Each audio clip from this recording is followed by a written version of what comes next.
नमस्कार दोस्तों, क्या आपको पता है कि शिक्षण प्रतिमान कितने प्रकार का होता है?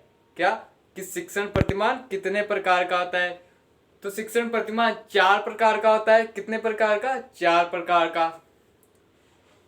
कितने प्रकार का? 4 प्रकार का। तो सबसे पहले हमारे दर्शन शास्त्र आया था, तो वहां से हमने कौन सा शिक्षण प्रतिमान लिया? दार्शनिक शिक्षण प्रतिमान। कौन सा शिक्षण प्रतिमान लिया? दार्शनिक शिक्षण प्रतिमान। लेकिन हमारा दार्शनिक शिक्षण प्रतिमान से काम नहीं चला, तो उसके लिए उसके बाद दर्शन शास्त्र के हम एक शाखा निकली, उसको हमने क्या बोला? मनोविज्ञान बोला। तो हमारा दूसरा शिक्षण प्रतिमान क्या हो गया? मनोवैज्ञानिक शिक्षण प्रतिमान हो गया। तो दूसरा क्या हो गया? मनोवैज्ञानिक शिक्षण प्रतिमान हो गया। उसके बाद मनोविज्ञान को कौन पढ़ता है? मनोविज्ञान को हमारा शिक्षक पढ़ता है। कौन पढ़ता है? किसके लिए आवश्यक है मनोविज्ञान? शिक्षक के लिए आवश्यक है, यानी कि एक अध्यापक के लिए आवश्यक है कि मनोविज्ञान उसको पढ़ना चाहिए। यानी कि तो हमारा तीसरा शिक्षण प्रतिमान क्या हो गया? मनोवैज्ञानिक शिक्षण प्रतिमान। क्या हो गया? मनोवैज्ञानिक शिक्षण प्रतिमान। यानी कि पहले दर्शन शास्त्र आया, उसके बाद हम दर्शन शास्त्र की एक शाखा निकली मनोवैज्ञानिक शिक्षण प्रतिमान। तो मनोविज्ञान आया, मनोविज्ञान किसने पढ़ा? अध्यापक ने पढ़ा। तो उसके बाद यानी कि अध्यापक शिक्षण प्रतिमान। उसके बाद अभी कौन सा युग चल रहा है? आधुनिक युग चल रहा है। तो कौन सा शिक्षण प्रतिमान चलेगा? आधुनिक शिक्षण प्रतिमान। तो हमारे कितने शिक्षण प्रतिमान हो गए? 4 शिक्षण प्रतिमान हो गए। पहला क्या हो गया? दार्शनिक शिक्षण प्रतिमान। दूसरा क्या हो गया? मनोवैज्ञानिक शिक्षण प्रतिमान। तीसरा क्या हो गया? अध्यापक शिक्षा शिक्षण प्रतिमान। और चौथा हमारा हो गया आधुनिक शिक्षण प्रतिमान। अब दोस्तों, दार्शनिक शिक्षण प्रतिमान को किसने प्रस्तुत किया, ये कितने प्रकार का होता है, इसके बारे में हम जानेंगे कि दार्शनिक शिक्षण प्रतिमान को इज़राइल शेफलर ने प्रस्तुत किया। किसने प्रस्तुत किया? इज़राइल शेफलर ने प्रस्तुत किया। इसके कितने पक्ष थे? 3 पक्ष थे। कि पहले तो ज्ञान होगा, उसका ज्ञान होगा किसमें? मनोविज्ञान में। और उसका क्या निकालेंगे हम? भाव। मनोविज्ञान कहाँ होगा? सार्वभौमिक होगा। तो पहले तो हमें क्या होगा? संज्ञानात्मक होगा। दूसरा क्या होगा? मनोवैज्ञानिक होगा। और तीसरा सार्वभौमिक पक्ष होगा। किसका? दार्शनिक शिक्षण प्रतिमान का। अब दार्शनिक शिक्षण प्रतिमान कितने प्रकार का होता है? दार्शनिक शिक्षण प्रतिमान 3 प्रकार का होता है। कितने प्रकार का? 3 प्रकार का। जब भी हम किसी वस्तु को देखते हैं तो हम वह वस्तु हमारे ऊपर क्या छोड़ती है? प्रभाव छोड़ती है।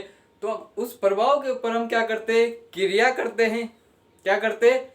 क्रिया या प्रतिक्रिया करते हैं, जिससे हमारे दिमाग में उसके प्रति क्या होती है? एक सूझ विकसित होती है। उस सूझ से हम क्या बनाते हैं? नियम बनाते हैं। तो दार्शनिक शिक्षण प्रतिमान के कितने प्रकार हो जाएंगे? 3 प्रकार हो जाएंगे। कौन कौन से होंगे? कि हमने वस्तु को देखा तो उससे हम क्या हुए? प्रभावित हुए। तो हमारा क्या हो गया? प्रभाव शिक्षण प्रतिमान। उसके बाद हमने उसके प्रति क्या बनाए? सूझ बनाए, तो सूझ शिक्षण प्रतिमान।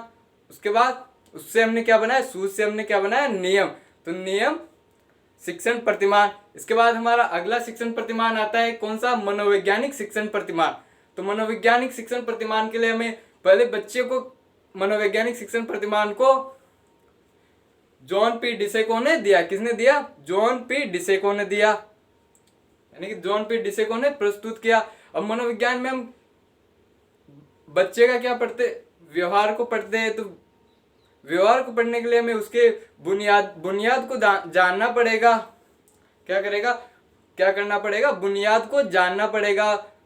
तो हमारा मनोवैज्ञानिक शिक्षण प्रतिमान का पहला प्रकार क्या हो गया? बुनियादी शिक्षण प्रतिमान। अब बुनियाद को कैसे उसका बेसिक नेचर को कैसे जानेंगे? बेसिक नेचर को जानने के लिए हमें उसके साथ क्या करनी पड़ेगी? अंतःक्रिया करनी पड़ेगी। तो दूसरा हमारा मनोवैज्ञानिक शिक्षण प्रतिमान क्या हो गया? अंतःक्रिया शिक्षण प्रतिमान। अब अंतःक्रिया कहाँ पर होगी? ये हमारी अंतःक्रिया हम विद्यालय में जाएंगे, वहां छात्रों से या बच्चों से अंतःक्रिया करेंगे। तो हमारा तीसरा शिक्षण प्रतिमान क्या हो गया? कि विद्यालय आधारित शिक्षण प्रतिमान। कौन सा वाला? मनोवैज्ञानिक वाला। उसके बाद हम विद्यालय में क्या देखेंगे? कंप्यूटर देखेंगे, यानी कि कंप्यूटर शिक्षण प्रतिमान हमारा चौथा वाला हो गया। तो कितने? मनोवैज्ञानिक शिक्षण प्रतिमान में कितने शिक्षण प्रतिमान? 4। बुनियादी शिक्षण प्रतिमान, उसके बाद क्या अंतःक्रिया शिक्षण प्रतिमान, उसके बाद विद्यालय शिक्षण प्रतिमान, और उसके बाद हमारा कंप्यूटर शिक्षण प्रतिमान। इसके बाद हमारा जो अगला प्रतिमान था कौन सा? अध्यापक शिक्षा शिक्षण प्रतिमान। कौन सा? अध्यापक शिक्षा शिक्षण प्रतिमान। तो अध्यापक शिक्षा शिक्षण प्रतिमान में को किसने प्रस्तुत किया? इसको प्रस्तुत किया ई हेडन ने। किसने? ई हेडन ने प्रस्तुत किया। तो इसके कितने प्रकार होते हैं? इसके भी 4 प्रकार होते हैं। पहला कौन सा है? टाबा शिक्षण प्रतिमान। दूसरा कौन सा है? दूसरा है टर्नर शिक्षण प्रतिमान, और तीसरा है इसका शिक्षक अभिविन्यास शिक्षण प्रतिमान, और चौथा क्या होगा? फॉक्स लिपिड शिक्षण प्रतिमान। कितने? 4। पहला क्या हो गया? टाबा शिक्षण प्रतिमान। दूसरा क्या हो गया? टर्नर शिक्षण प्रतिमान। उसके बाद तीसरा क्या हो गया? शिक्षक अभिविन्यास प्रतिमान। उसके बाद चौथा क्या हो गया हमारा? चौथा हो गया फॉक्स लिपिड शिक्षण प्रतिमान। उसके बाद हमारा आखिरी शिक्षण प्रतिमान आता है कौन सा? आधुनिक शिक्षण प्रतिमान। तो आधुनिक शिक्षण प्रतिमान कितने प्रकार का होता है? आधुनिक शिक्षण प्रतिमान 4 प्रकार का होता है। तो इसमें हम पहले क्या करेंगे? सूचना को ग्रहण करेंगे। सूचना को ग्रहण कहाँ से करेंगे? समाज से करेंगे। कहाँ से करेंगे? समाज से करेंगे। समाज में हमारा क्या आता है? व्यक्तित्व दिखता है। क्या दिखता है? व्यक्तित्व दिखता है। और हम अपने व्यक्तित्व कैसे दिखेगा? हमारे व्यवहार के कारण। तो इसके चार प्रकार कौन कौन से होंगे? कि हमने सूचना ग्रहण की, यानी कि सूचना प्रक्रम प्रतिमान। सूचना कहाँ से ग्रहण की? समाज से ग्रहण की, तो सामाजिक अंतःक्रिया प्रतिमान। उसके बाद हम अंतःक्रिया करेंगे तो वहां पर हमारा क्या दिखेगा? व्यक्तित्व दिखेगा। तो व्यक्तिक अंतःक्रिया प्रतिमान, व्यक्तिक प्रतिमान। उसके बाद हमारा क्या व्यक्तित्व से हमारा क्या दिखेगा? व्यवहार दिखेगा।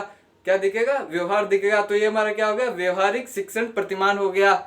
तो शिक्षण प्रतिमान को कितने प्रकार से बांटा गया था? 4 प्रकार से।